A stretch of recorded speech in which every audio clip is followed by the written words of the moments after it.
Hi, Saen Higgins here. And right now I'm going to talk about how to buy OTC, over-the-counter tax deeds.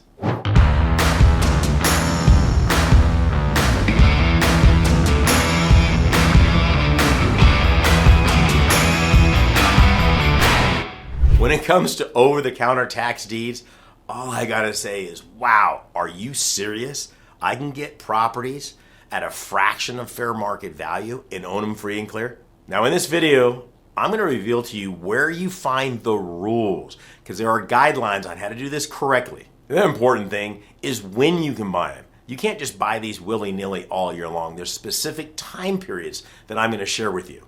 The other great thing is where are the best places to buy over-the-counter tax deed certificates? Where are the hot markets right now? But last and the most important thing, what are 5 things you need to know to avoid losing money in this strategy?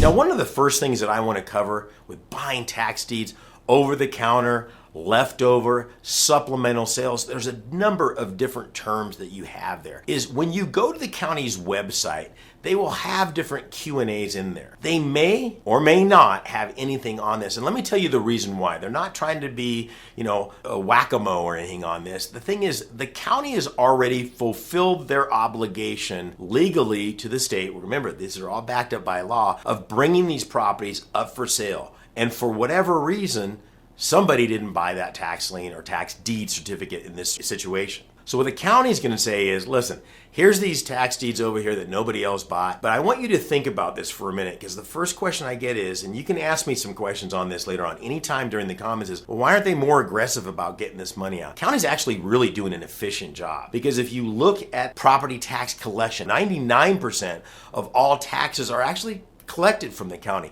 It's this 0.5% or 1% of property taxes that go uncollected in this country that bringing you and I together in this video. And so they're going, look, now they went to sale. Now we're looking at 0.25% that just were left over.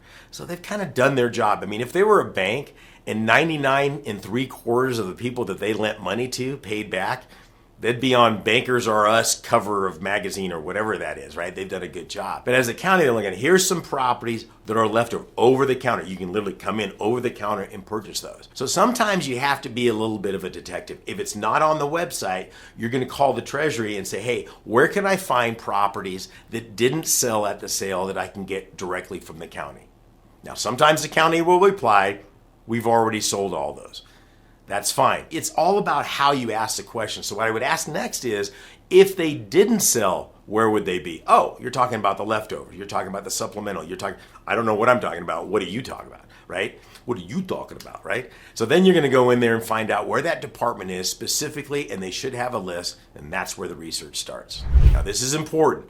Not all tax deed states offer over-the-counter purchasing. Now, remember, we've got 50 states in the United States. Half of them offer tax liens and half of them offer tax deeds. We're talking about the tax deed states. So sometimes they call them leftovers, lands available, struck properties in some areas. So remember, don't get too hung up on the terminology. When I'm saying over the counter, sometimes it kind of even irritates me, because people start using acronyms of OTC and all this stuff. And understand that one county doesn't really care what the next county is doing, even in the same state. Okay, they're working with their county. This is what we do.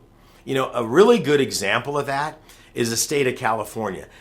When you buy a tax deed in the state of California, they will actually say that there's a redemption period, and there's not. We'll talk about that when we cover California. It's just what they call a redemption period is completely different than the rest of the United States. So when specifically we're buying over the counter, and you got to make sure that you're calling it whatever they want to call it, leftover, struck, or what have you. Make sure you do that. Matter of fact, this would be a good opportunity. If you've seen something different out there and you're a little confused on that, what are they calling it specifically in this state? Just write it in the comments in there. I'll make sure that you have clarity in that particular area. Now, specifically, where can I find these? This is a great question. Remember, okay, this is a supplemental situation. The county has already fulfilled their obligation to the state law. Remember, these are backed up by law, and they brought them to sale. So sometimes you have to get on a mailing list from the county. Sometimes it's directly on their website. Sometimes they just advertise them in the newspaper. Here's the beautiful thing about over-the-counter, supplemental, leftover, is the county can do whatever they want. See, they fulfilled a legal obligation to bring those up to a particular sale. Those are set at a particular time. According to state statutes, they have to do certain things. Once they've done that, regardless of whether this is a lien or a deed state, they're done.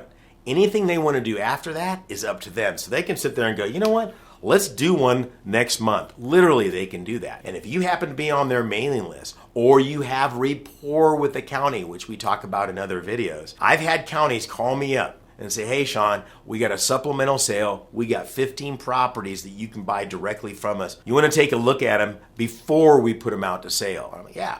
Is that fair? Absolutely. They've already fulfilled their obligation. They know that I'm a person that takes action. We'll buy that. I'll look at it, either move forward or not.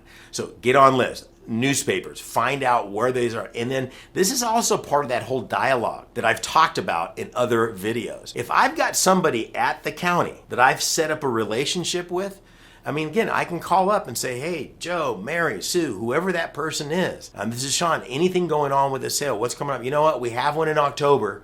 We're looking at this, and they might, as they get closer to that, they go, you know, we've pushed it into November, whatever that is. Just be on top of that, so you'll be first in line to get that list and start doing the research on it. And sometimes you can even buy them before they go to that sale. So these are some of the places that you'll look at: online, newspaper, get on their mailing list, and have a relationship built with that person. And if you want a video on that, just look on my list. I've got a specific video on how to build relationships with the county. Okay, this is important, and it's important in any state you go to, not just over the county. So you'll hear me beat this drum over and over again. How does the county want to receive their money?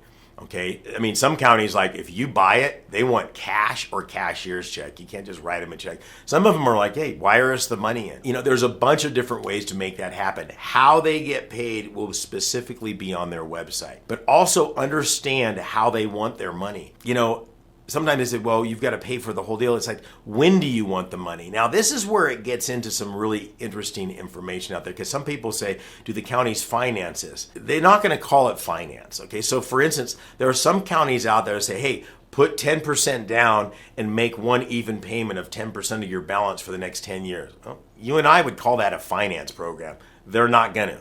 So if you say, do you have a finance program? They're going to say no. Better way to ask that question is, when is the money due? So I do believe in California they have it where it is 5% or $7,000, whichever is greater, of your price, your purchase price, and the balance has to be in 90 days. That's not really a finance program, but kind of is. The question to be asking the county specifically is, how and when do you want your money? Now, if the county says they'll take a credit card, guess which credit card I'm using? The one that gives me points and the one that's 0% interest if I can get that, right?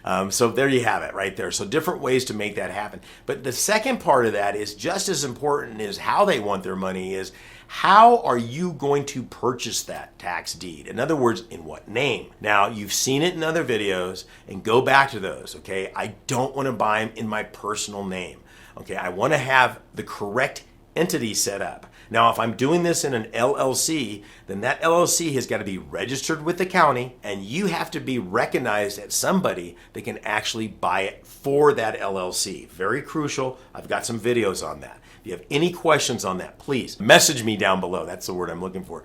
Right down below. I answer all of those. The second thing is, this is a little great thing.